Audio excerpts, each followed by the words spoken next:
We started off Smackdown for July 18th, 2025, as we entered a parking lot where the MFT have seemingly got into a car crash with someone. It's all very unclear as Cody confirms with Adam Pearce that there's still a go for the contract tonight. Next we had a backstage segment. Alexa Bliss and Charlotte are talking backstage. Charlotte tells Alexa Bliss that she got a match for SummerSlam with her and Alexa Bliss versus Raquel Rodriguez and Roxanne Perez for the WWE Women's Tag Team Championships. Next we have Charlotte Flair versus one half of the Women's Tag Team Champions, Raquel Rodriguez. Rodriguez gets the upper hand early with some strikes before Flair sends Rodriguez to the outside for posing as we go to break. Despite Flair's early offense, Rodriguez regains control after bringing Charlotte Flair back in the ring. Charlotte has managed to fight back from the corner before laying in some chops on the champ as the crowd woos in response to her dad, Ric Flair. She takes Raquel to the mat for a pop from the fans before sending Rodriguez to the corner. She sets up for a crossbody onto Rodriguez, who rolls through to land a slam on the Queen for a 1-2 kickout. She brings Charlotte back to her feet, only for Flair to fight back with a boot. She goes for a finger four leg lock, but Roxanne hops on the apron to distract her. The ref is preoccupied with this, allowing Alexa Bliss to attack Rodriguez on the top rope before Flair does the most devastating move in all of entertainment, a roll-up, for the 1, 2, 3, and your winner of the match, Charlotte Flair. The pair separate on the ramp as the champs stare them down from the ring. Next we have a segment backstage where a group of San Antonio's finest police officers ask Adam Pearce to help look for Jacob Fatu, and they quickly do this as the cops seem to have some questions for him about the crash that took place earlier today. Fatu leaves with them after resisting at first, and Pearce just shakes his head at the situation. Next we get a video package of the Queen of the Ring, Jade Cargill, talking to Tiffany Stratton, the women's champion, building up their match for the SummerSlam pay-per-view as they go back and forth talking about it. Next we have Damien Priest versus Carmelo Hayes. Hayes gets the trump on Priest before the bell even rings, calling for the ref to get this started. He goes right to work on Damien in the corner as the crowd boos, but Priest stops him in his tracks. Hayes hits the ropes for speed but runs into a big boot by Priest. Damien sends Melo to the ropes but takes a kick before Hayes leaves the ring. Priest follows him to the outside, only to get sent into the ring post by Melo before we go to commercial. Back from the break, Hayes maintains control as both men are back in the ring.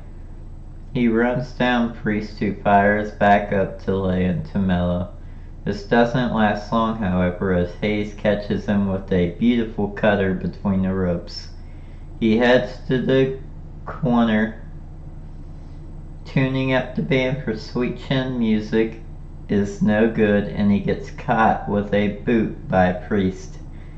Hayes starts to fight back, setting up for LA Mysteria, but Priest counters out. Melo heads to the corner to go after Priest, countering a South of Heaven into a beautiful codebreaker splash off the top turnbuckle to get a 1-2 kick out. We get a "This is awesome" chant as Priest leaves the ring for a breather. Hayes goes for a dive but gets caught by Priest before he slams him into the announce table. He brings Melo back into the ring before going for old school with a rope walk, only for Aleister Black to appear, knocking Damien off the ropes as the ref calls for the bell.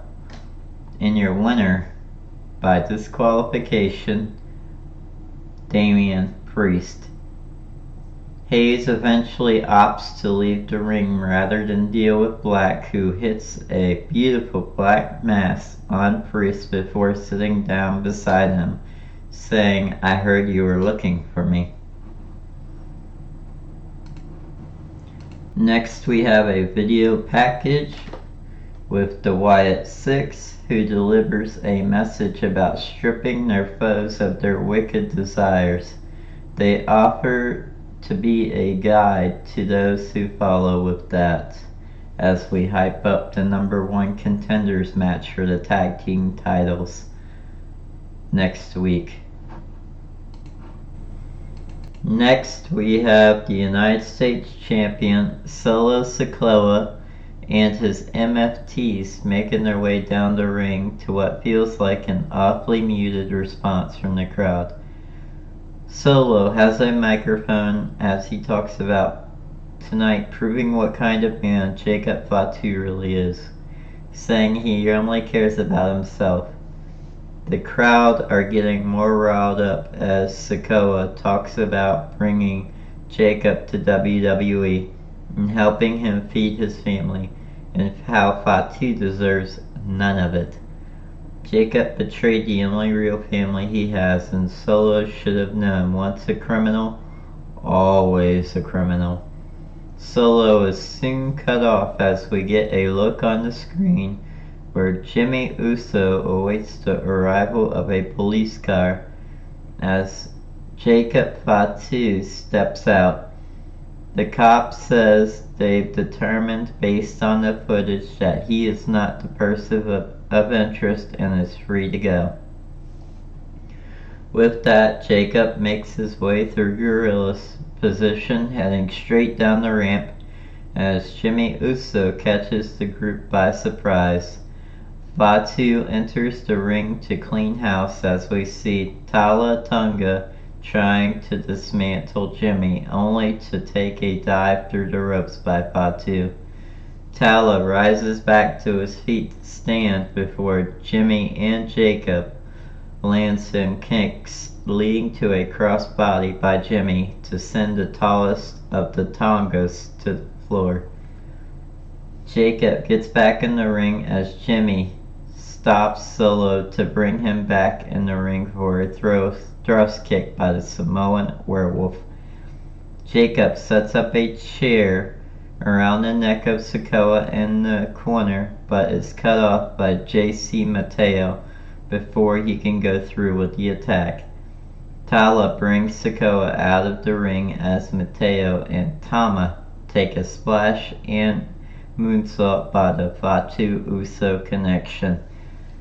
Jacob grabs the chair to slam it against the back of Mateo and Tama as we hear Adam Pearce come out to address Solo's actions tonight. He let the United States Champion know that he will defend the title against Fatu at SummerSlam inside a steel cage. He then calls for the police, saying he's all yours before they see him arrest Solo Sikoa. It seems we have our person of interest as the squad brings Sikoa up the ramp in handcuffs. Tala Tonga arguing with them as commentary hypes up their match for SummerSlam. Next we have Stephanie Vaquer versus Alba Fyre from the Secret Harvest. Vaquer takes the fight to Fyre early on, setting up for a near fall. She quickly sets up a bridge for another near fall before hitting some headbutts. When both women are back up, Alba cuts her off at the ropes with a thrust kick before bringing Vaquer back in the ring. She goes up top for a senton but lands on Stephanie's knees, which gives Vaquer the opening to deliver the Devil's Kiss to the delight of Wade Barrett.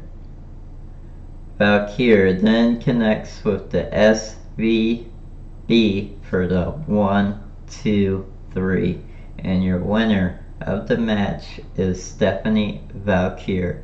The celebration is cut short when Piper Niven tries to rush her in the ring, but Vaquer sends her out of the ring to regroup with Fyre on the ramp. Next, we have the WWE Tag Team Championship #1 Contenders match. The winner of the match will face the Wyatt Six next week for the tag titles. We have Andrade and Fenix versus Nathan Frazier and Axiom versus Johnny Gargano and Tommaso Ciampa versus the Motor City Machine Guns, Alex Shelley and Chris Sabin. Frazier and Sabin start things off as they trade offense, but it doesn't take long for chaos to ensue before Andrade and Fenix clear the ring.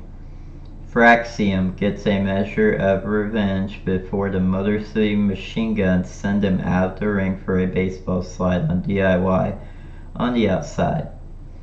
Sabin hits a dive through the ropes to take them to the floor. Back in the ring, Shelley has managed to regain control as he takes down Gargano and Ciampa before Axiom tags himself in. Frazier runs in for a tag and the assist as they clear the ring once more, keeping their foes at bay before bringing Ciampa in. Tag back to Axiom as they cover for a 2 count. Andrade comes in as Fenix catches a tag of his own, and the newest of the pairings take control with Andrade tagging in for the Three Amigos, a tribute to Eddie Guerrero. Tag to Fenix, who hits a frog splash, but it was broken up by every other team. Everyone goes at it in the ring now until we're left with Motor City Machine Guns and Frazier in the ring before Axiom comes in as well. A sling blade by Frazier as Fenix and Andrade slide in to take an opening. A slight slip here as they have to clear each other's flight path to take down Fraxiom, but DIY come rushing in for a cradle by Ciampa and a 2 count. He connects with his finisher, Project Ciampa, on Axiom, but gets a 2 count, but still only gets a near fall. Ciampa stays on the attack, sending Axiom to the apron where the 2 trade strikes. Axiom takes control for a moment but gets caught on the turnbuckle by Ciampa. They fight it out some more until Axiom gets caught up to the top rope, allowing Ciampa to drop him to the outside with an air raid crash among the remaining participants.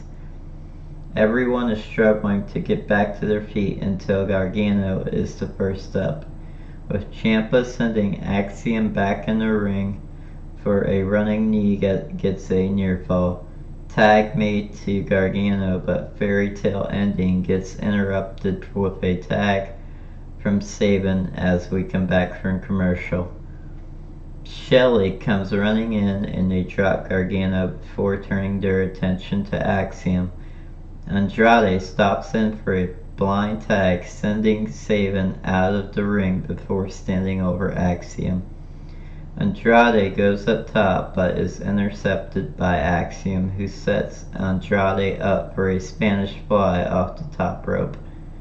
Blind tag by Frazier, who goes up top as well, but Ciampa steals a tag of his own off the boot, and he sends Nathan out for a cover, only to get it broken up by Fenix.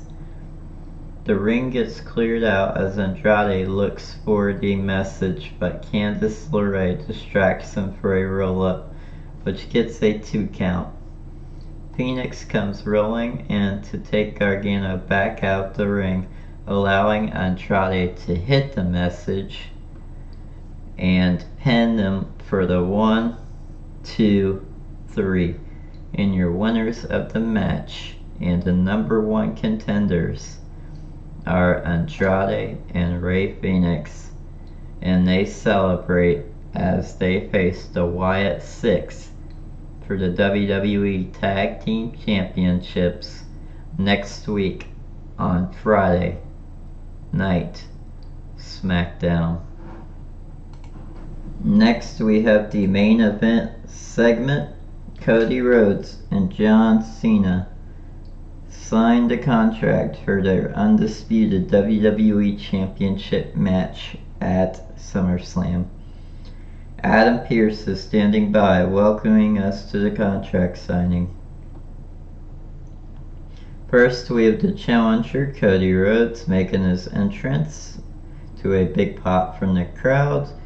Contract is in hand. As he heads to the ring, he takes a quick moment to sign the contract himself and asks San Antonio what they want to talk about. He appreciates the warm reception, bringing up the fact his father and brother shout out to the new TNT champion Dusty Rhodes on AEW are both Texans, before noticing that he got the opportunity to become the WWE Undisputed Champion. He brings up the idea of not flinching, stating that he didn't have to flinch when he returned to WWE or on a number of occasions since, but he did flinch at WrestleMania 41 against John Cena.